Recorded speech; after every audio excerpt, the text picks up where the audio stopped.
C'est un autre matin à Madrid et les gens traversent leur vie quotidienne. Le vendeur Sergio appelle un client pour lui parler de ses dernières marchandises. Le vagabond Israël est expulsé par la police pour avoir de nouveau dormi dans la rue. La toxicomane Trini demande à l'épicier de mettre les dépenses d'aujourd'hui sur sa facture, et la jeune Elena le dit à son amie au téléphone à propos du rendez-vous qu'elle a avec un homme qu'elle a rencontré en ligne. Lorsque le téléphone d'Elena est à court de batterie, elle décide d'entrer dans un bar pour prendre un café et demande si l'employé Satur peut avoir un chargeur à lui prêter. Juste derrière elle, un homme malade qui tousse entre également dans le bar et se précipite vers la salle de bain, ce qui met le propriétaire Amparo en colère parce que les gens utilisent toujours les toilettes de son bar sans rien acheter. Israël fait soudainement irruption aussi parce qu'il sait qu'Amparo le nourrira gratuitement, et sa citation constante et forte de la Bible est une gêne pour tout le monde là-bas, y compris un employé de banque hospitalisé, un nettoyeur de rue et l'ancien flic Andrés. Mais cela ne semble pas déranger Nacho car il a ses écouteurs. Sergio et Trini entrent dans le bar, et Trini est prête à dépenser tout l'argent qu'il lui reste sur la machine à sous du bar. Lorsque l'employé de banque en a assez d'attendre son petit déjeuner, il décide de partir sans manger, mais dès qu'il sort, il est abattu. Tout le monde dans les rues s'enfuit et tous les gens du bar paniquent, même s'il faut un moment à Nacho pour comprendre ce qui se passe car il n'a pas entendu le coup de feu. Il n'y a pas de signal à l'intérieur du bar, ce qui signifie qu'ils ne peuvent pas appeler la police, alors le balayeur décide de sortir quand même. Malheureusement, alors qu'il vérifie l'employé de la banque, il est également abattu. Israël rit et continue de citer la Bible alors que les autres paniquent et se jettent par terre au cas où. En fait, Israël veut partir puisqu'il a une église aujourd'hui, mais Amparo le convainc de rester en lui offrant plus de nourriture et en promettant de parler au prêtre plus tard. Trini attrape prudemment la télécommande et allume la télévision, mais alors qu'elle surfe sur les chaînes, le groupe remarque quelque chose de très étrange. Personne ne parle des décès qui viennent de se produire au milieu des rues de Madrid, ce qui est incroyablement suspect. Alors que tout le monde se dispute à ce sujet, Trini regarde dehors et trouve quelque chose d'encore plus suspect. Les corps ont disparu et il ne reste même plus une goutte de sang. Ils ne comprennent pas pourquoi quelqu'un est venu chercher les corps sans les vérifier, et le groupe essaie de s'occuper en regardant la télévision ou en discutant en attendant de l'aide. Satur commence à lancer des théories folles, se demandant s'il s'agit d'un rêve ou s'ils ont été enlevés par des extraterrestres, ou même le gouvernement. Après qu'Amparo les giflé pour lui faire comprendre, le groupe commence à revenir sur les faits. Elena pense que les deux gars étaient peut-être liés, mais cela ne semble pas probable pour un nettoyeur de rue et un employé de banque. Sergio, d'autre part, se rend compte que ce n'est peut-être pas un criminel qui tire, c'est la police. Ils ont peut-être reçu une dénonciation disant qu'un criminel important se trouve à l'intérieur du bar, mais ils ne savent pas qui c'est, ils tirent donc sur quiconque sort. S'il s'agit de quelqu'un de très dangereux comme un terroriste qui porte une bombe, il ne peut pas risquer de le laisser sortir. Cela expliquerait pourquoi la zone a été évacuée et pourquoi les flics ne font pas irruption pour les attraper. Alors que tout le monde discute de cette théorie, Nacho décide de cacher son sac avant qu'il ne le trouve suspect, mais il est pris en flagrant délit. Sergio et Andrés tiennent Nacho pendant que Satur attrape le sac, mais il n'ose pas l'ouvrir. Amparo le lui prend et l'ouvre elle-même, trouvant un tas de vêtements et un disque dur. Nacho jure que ce ne sont que des fichiers de travail, mais alors qu'une autre dispute commence sur ce qu'il faut en faire, Elena le prend, le jette par terre et marche dessus à plusieurs reprises jusqu'à ce qu'il soit détruit.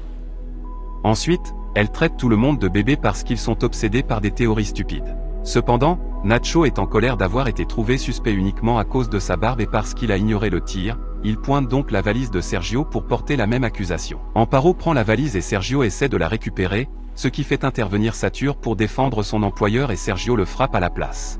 Surpris, Andrés sort une arme à feu pour le faire arrêter, et tout le monde est tellement choqué qu'Israël en profite pour voler la valise. Après avoir cité à nouveau la Bible, il l'ouvre, pour révéler un tas de lingerie, c'est le produit que Sergio vend. À ce moment, un bruit bizarre vient de la salle de bain, ils avaient oublié le malade. La porte est verrouillée, alors Andrés tire dessus pour l'ouvrir, et il trouve l'homme par terre penché sur le travailleur avec des oreilles saignantes et une seringue étrange à côté de lui. Soudain, un autre bruit attire leur attention, cette fois venant de la rue. Il s'agit d'un camion transportant des agents masqués spéciaux qui ignorent les appels à l'aide du groupe et, à la place, empilent des pneus à l'extérieur du bar pour ensuite allumer un incendie. Ce feu laisse échapper une épaisse fumée noire qui apparaît à la télévision. Le présentateur de nouvelles parle d'un grand incendie au milieu de Madrid, l'homme malade sort alors de la salle de bain dans un état épouvantable. Il laisse tomber son téléphone et leur dit « Ne me touchez pas » avant de tomber par terre et de mourir. Nacho attrape le téléphone de l'homme et en regardant les photos, il découvre qu'il appartenait à l'armée et qu'il travaillait en Afrique. Les images montrent également un groupe d'hommes portant des combinaisons de matières dangereuses. Maintenant, tout est clair, cet homme a amené une maladie mortelle avec lui. C'est pourquoi la zone a été évacuée et que n'importe qui du bar est abattu, très probablement, tous sont déjà infectés, et le gouvernement dissimule tout. Pensant qu'ils vont mourir, chacun recommence à essayer de s'occuper en attendant, et Israël prépare le malade pour les prières funéraires. Elena et Nacho ont le téléphone du malade, qui n'a plus que 10% de batterie, et ils décident d'essayer de trouver un signal. Nacho parvient à le faire en se tenant debout sur une chaise près d'une partie supérieure du plafond du bar, alors il appelle un collègue pour lui expliquer que la télévision ment. Pensant que Nacho n'est pas assez urgent, Satur lui prend le téléphone et commence désespérément à crier à l'aide, ce qui fait croire au collègue que c'est une farce et raccroche. Nacho pense qu'il ne reste plus assez de batterie pour un autre appel et les deux hommes commencent à se battre au téléphone jusqu'à ce que la chaise se brise et qu'il tombe, repoussant tout le monde dans le processus.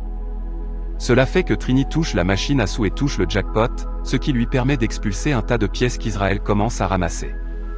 Andrés veut un tour avec le téléphone ensuite, mais Amparo l'avertit de ne pas y toucher car il appartenait au malade. En fait, Amparo veut que tous ceux qui ont touché le malade restent loin d'elle. Andrés et Sergio sont d'accord avec elle, pensant qu'il faut prendre des précautions, alors il fuit le groupe qu'il a touché pour se cacher avec Amparo derrière le comptoir. Elena pense que c'est ridicule parce qu'ils sont ensemble depuis des heures maintenant et qu'ils se sont tout touchés, mais le trio est ferme sur sa décision. En fait, Andrés les menace avec son arme pour les faire descendre dans le cellier et emporter avec eux le corps du malade. Nacho ne veut pas y aller mais change d'avis quand Andrés tire sur la machine à sous pour montrer à quel point il est sérieux.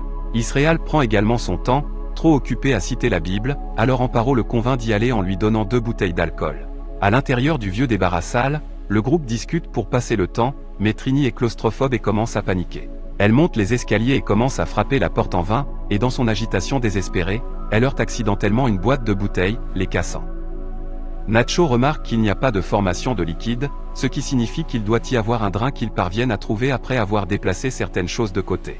Après avoir retiré le couvercle, il découvre qu'il est relié aux égouts et qu'il n'est pas très profond, alors Israël se porte volontaire pour y descendre. Il enlève ses vêtements et laisse derrière lui son sac de pièces avant de se couvrir le corps d'huile, puis il tente de descendre dans les égouts. Peu importe à quel point les autres l'aident en poussant, l'espace est trop étroit pour Israël et maintenant il est coincé. Soudain, ils entendent des bruits provenant de l'étage, il semble qu'un groupe de personnes soit entré dans le bar et tire sur Amparo, Andrés et Sergio. Ensuite, il remarque que la température se réchauffe et que de la fumée s'échappe de la porte, un feu a été allumé à l'intérieur du bar pour le désinfecter. À ce rythme, ils vont bientôt suffoquer, alors Elena, Nacho et Satur ont uni leurs forces pour faire sortir Israël du drain afin de permettre à l'air d'entrer des égouts. Trini traverse une autre crise d'angoisse et essaie d'ouvrir la porte, se brûlant les mains dans le processus.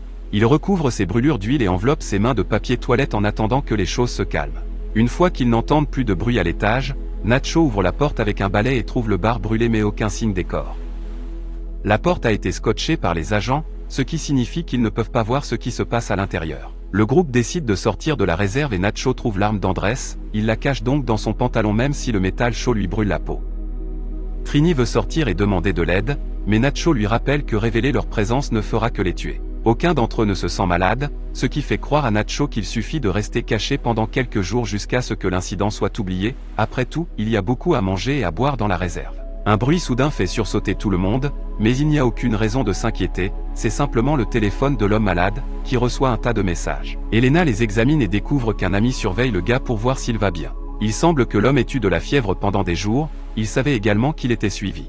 Il est entré dans le bar à la recherche d'une salle de bain afin de s'injecter en secret car il avait volé une sorte de sérum expérimental. Cela n'a pas fonctionné sur cet homme, mais pour être juste, il était malade depuis un certain temps. En revanche, personne dans le groupe n'a encore de symptômes, il y a donc une chance que cela fonctionne pour eux. À ce moment-là, le téléphone se met à sonner, la personne du SMS appelle maintenant. Nacho ne sait pas s'ils doivent répondre, car cela peut être un piège, et il lui faut beaucoup de temps pour décider que la batterie du téléphone est épuisée. Satur monte à l'étage pour voir s'il peut trouver un chargeur adapté lorsqu'Elena se souvient de quelque chose, l'un des messages disait quelque chose à propos de 4 doses restantes. Le groupe vérifie le corps et ne trouve rien, ce qui les oblige à se précipiter ensuite aux toilettes. Israël arrive le premier, trouve la boîte contenant les 4 autres seringues et commence à chanter lorsqu'il se rend compte qu'il a désormais le pouvoir sur le groupe. Il n'y a que 4 doses pour 5 personnes, et pendant que le groupe discute de la marche à suivre, Israël s'en injecte une, soupçonnant qu'il rejetterait le clochard. Nacho sort l'arme mais ne tire pas parce qu'Elena fait remarquer qu'ils seront entendus par les flics à l'extérieur,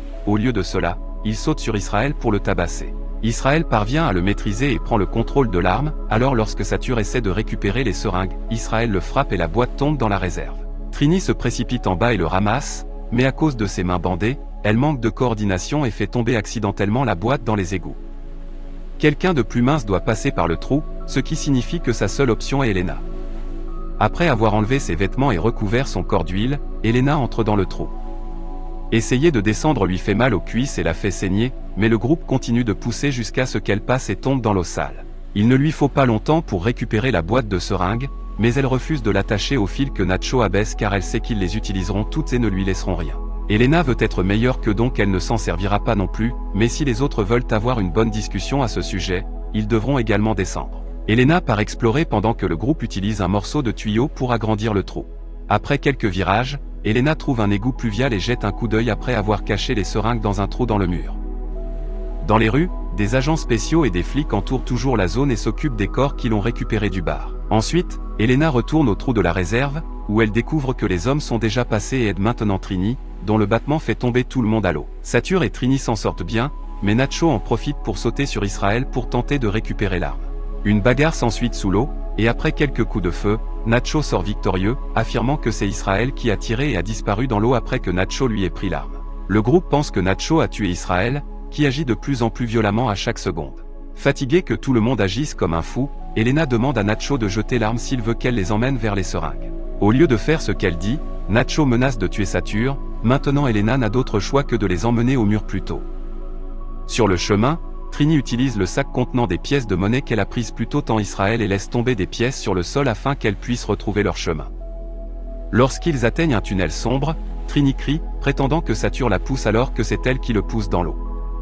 Puis elle fait semblant d'essayer de l'aider alors qu'en vérité, elle attrape sa tête et le maintient au sol pour le noyer. Nacho tire un coup de feu pour obtenir de la lumière et voit ce que fait Trini, alors il saute rapidement dans l'eau pour aider Satur. Ensuite, il se déplace vers un tunnel avec plus de lumière tout en tenant Trini sous la menace d'une arme, mais Nacho n'ose pas lui tirer dessus. Trini avoue qu'elle n'aime pas être vue et elle attrape le pistolet, le faisant tourner au coin de la rue afin de mettre fin aux choses elles-mêmes. Le trio restant trouve les seringues et les répartit entre eux, mais avant qu'ils ne puissent faire quoi que ce soit, ils entendent le bruit de pièces de monnaie lancées. Ils vont voir ce qui se passe et trouvent le corps de Trini avec des pièces de monnaie sur les yeux.